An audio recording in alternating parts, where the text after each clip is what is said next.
em 2014, acho que foi isso,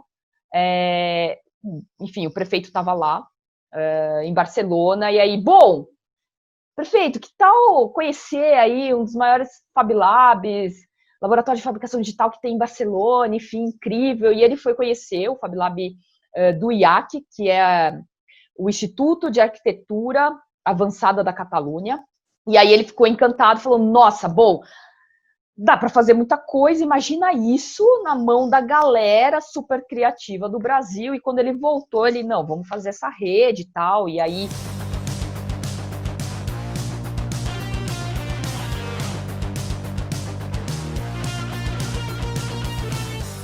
Oi pessoal, aqui é a Naomi do canal Projeto em Andamento e esse é o nosso último vídeo da entrevista com a Rita Vu. Você já ouviu falar sobre design paramétrico, prototipagem rápida, fabricação digital?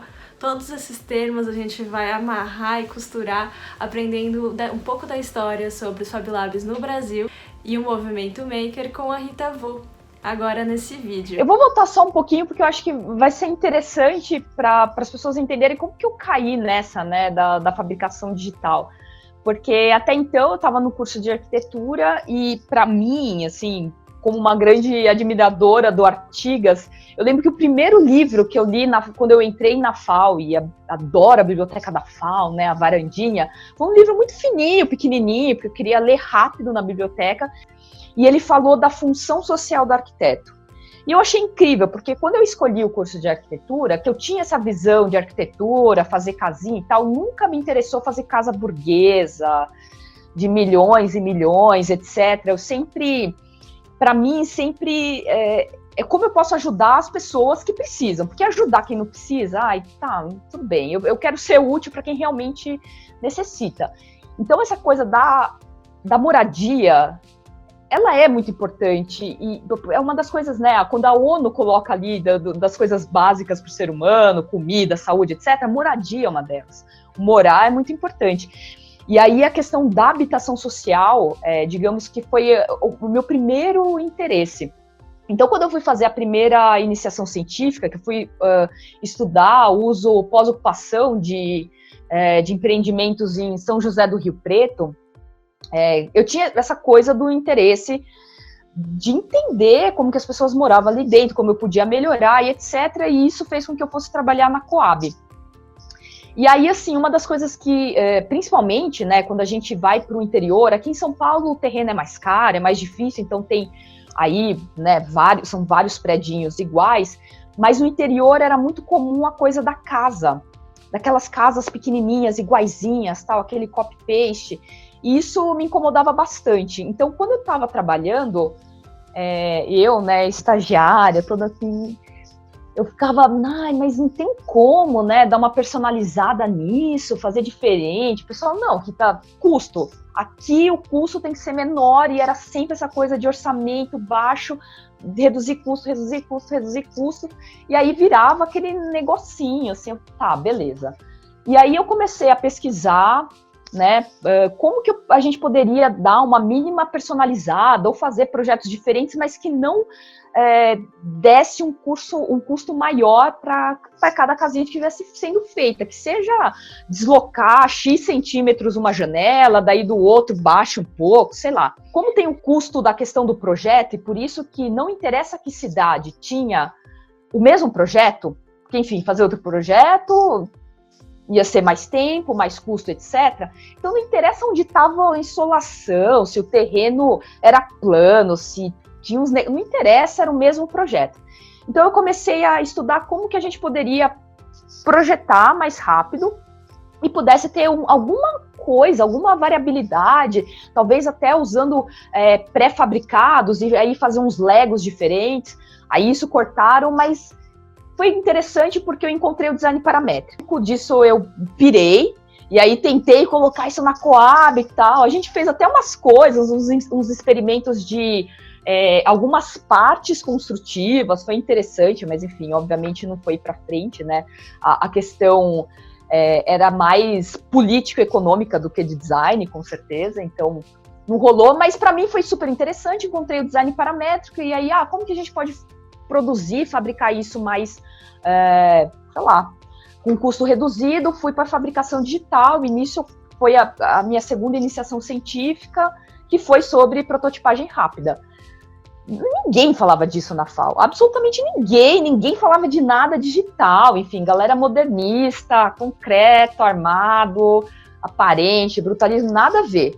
E aí no Brasil, a única pessoa que estava colocando um laboratório de fabricação digital, tipo um Fab Lab, dentro da academia, era a professora Gabriela Celani, da Unicamp, que tem o primeiro laboratório desse tipo, que é o LAPAC, e aí eu fui para Campinas estudar. Em Campinas é incrível porque tem o Centro Renato Ascher, que trabalha com impressão 3D já há trocentos anos, é uma referência no Brasil, mas eles trabalham na área da medicina e da ortodontia. Então eu comecei a frequentar Campinas e entender, e a Gabi, ela só fez isso porque ela estava com isso super fresco na cabeça, que ela tinha acabado de voltar para o Brasil, depois de fazer o doutorado no MIT, com o Mitchell, que é tipo uma grandíssima cabeça disso. Então eu tive muita sorte de, ter sido pioneira, porque foi a primeira vez que se pesquisou sobre isso, sobre fabricação digital. Na época a gente falava muito de prototipagem rápida, então não tinha quase literatura em português, então sempre se usava o RP, né, o Rapid Prototyping, não tinha essa coisa de Fab Lab, enfim, era muito iniciando mesmo, assim, no Brasil. Isso dentro da academia ainda estava incipiente, na FAO, enfim, foi realmente a primeira vez que foi estudado sobre isso. E a ideia, como eu tinha uma bolsa da Pró-Reitoria de Graduação, a ideia era fazer um laboratório como esse. Então, um dos objetivos da minha iniciação científica era o que a gente precisa para montar esse laboratório. Como tinha essa bolsa da Pró-Reitoria de Graduação, a ideia era realmente fazer um laboratório, mas isso ficou na gaveta, porque grana, etc. E, obviamente, se fosse fazer um laboratório do tipo, não seria na FAO, seria na Poli, né? Enfim. Então, isso ficou na gaveta, até que chegou um professor novo, entrou o Paulo, que já tinha uma super experiência com pré-fabricados. Então, assim, meio que tem a ver, digamos que assim, antes a galera, assim, era concreto armado, era forma, era isso, não tinha outra possibilidade. E aí foi isso, ele topou, e aí a gente conseguiu abrir o primeiro Fab Lab do Brasil, e para isso a gente fez tudo lá que precisava, com o pessoal do MIT, na Fab Foundation, né? Porque, para quem não sabe, o Fab Lab, ele foi resultado, na verdade, é um laboratório que foi formado para uma disciplina que o professor Neil Gershenfeld, do Centro de Bits e Átomos, ele é da computação, enfim, não é nem da arquitetura, Media Lab, nada disso, ele é do Centro de Bits e Átomos. Ele tinha uma disciplina que chamava Como Fazer Quase Qualquer Coisa. E para essa disciplina ele precisava de um laboratório, por isso o Fab Lab, que é esse Fabrication Laboratory. E aí a gente, né, fez todo o contato, criou uma associação e conseguiu fazer, por sorte, o primeiro Fab Lab na FAO. Lógico que na pró-reitoria tinha aquela briga, né? Vai ser na Poli, vai ser na FAO, Poli, FAO, e aí, não, tem que ter criatividade, não sei o quê, tem que ser na FAO. Hoje a Poli tem um laboratório desse, que não é um Fab Lab, chama Inova Lab, mas assim, a Poli foi ter um laboratório desse tipo depois de muito tempo, a ECA também sempre teve o projeto, eu acho que agora eles têm também um laboratório desse tipo, mas o primeiro laboratório de fabricação digital, pelo menos na USP, foi na FAO, e o primeiro Fab Lab, né, Fab Lab da USP, do Brasil, foi na FAO, porque a gente fez todo esse contato, etc.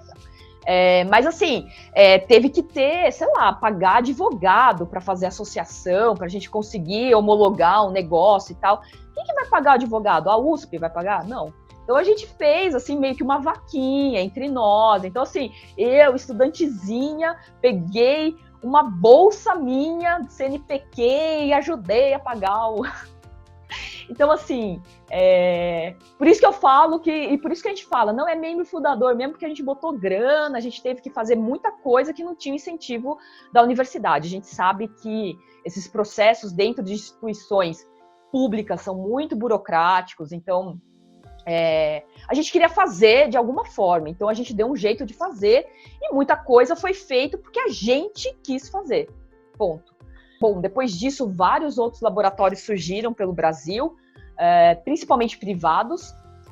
E aí, basicamente, em 2015, a gente teve o primeiro laboratório lá na cidade de Tiradentes, sendo aberto da rede FabLab Livre SP, que foi a primeira experiência de rede de laboratórios públicos e abertos. Então, assim, a gente tá de uma forma muito bonita nessa história dos FabLabs, da rede, porque nenhum lugar do mundo tem isso. Agora, na Índia, que a gente sabe que é um país que tem problemas muito semelhantes ao Brasil, apesar de, além de ter uma população muito maior que a nossa, tem muitos laboratórios desse tipo, público, mas eles ainda estão associados a escolas. Então, por mais que eles sejam públicos, de escolas públicas, eles não são abertos, totalmente abertos a todos os cidadãos, como é a rede aqui. Então, assim, de qualquer forma, a gente foi aí um dos primeiros da América Latina, né, o primeiro do Brasil. O primeiro da América Latina foi no Peru, que é um FabLab referência para o mundo em todo, assim como Barcelona, é um dos grandes laboratórios referências que estão fora dos Estados Unidos. E eu diria que são laboratórios, assim, enquanto FabLabs, muito mais ativos do que os que tem hoje nos Estados Unidos. Então são, digamos, nós importantes da rede, né? Nossa, vocês também não terminaram com uma sensação de que foi uma aula sobre os FabLabs no Brasil? Eu amei a entrevista com a Rita Vu e fazer essa série para vocês. E espero que vocês tenham gostado. Deixem comentários também se vocês quiserem que a gente entreviste outras pessoas, podem mandar indicações. Se vocês quiserem saber dos próximos vídeos, não deixem de se inscrever no canal e clicar no sininho para receber notificações. Até mais!